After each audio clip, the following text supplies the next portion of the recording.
Bonjour à tous, aujourd'hui dans ScienceClick STV, le grand défi. Alors, qu'est-ce que le grand défi ?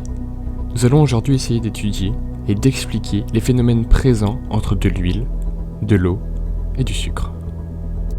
Avant d'étudier la miscibilité entre l'huile et l'eau, nous devons d'abord nous demander qu'est-ce que l'huile et qu'est-ce que l'eau. La molécule d'huile est une molécule composée d'une tête polaire avec des atomes d'oxygène et une queue apolaire qui est constituée de plusieurs chaînes carboniques, donc chaînes de carbone et d'hydrogène. Cette queue représente une très grande partie de la molécule d'hydrogène et est complètement apolaire. Comme vous pouvez l'observer ci-dessous, lorsque l'on met dans un même récipient de l'huile et de l'eau, les liquides ne se mélangent pas. On dit qu'ils sont non miscibles. Mais à quoi est due cette non-miscibilité ?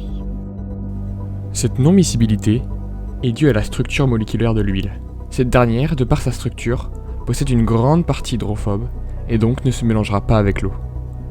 Les molécules d'huile vont s'aligner le long de l'eau et former un film interfacial. L'eau étant moins dense que l'huile se situera toujours en dessous de cette dernière.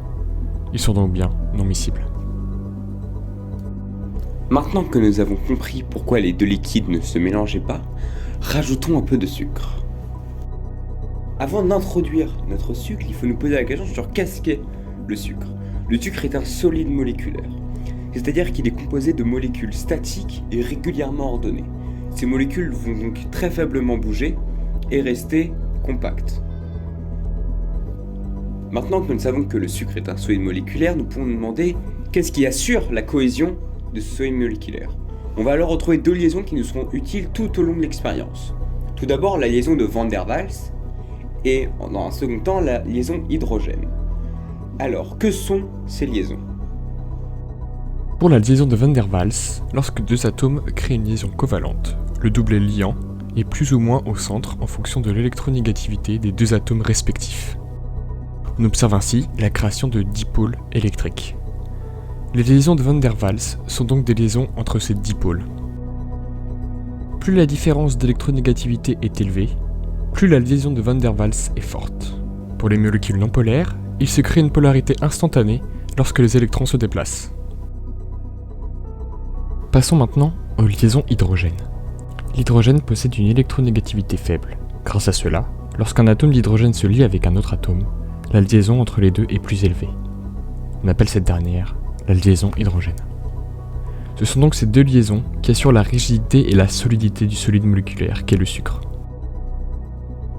Maintenant que vous avez compris les éléments et les interactions chimiques mises en jeu lors de cette expérience, regardons-la de plus près.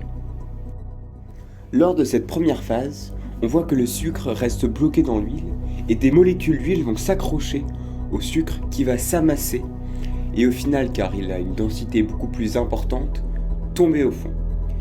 Et on arrive dans la deuxième phase où le sucre se retrouve au fond du récipient, au milieu de l'eau, avec des molécules d'huile accrochées à ce sucre.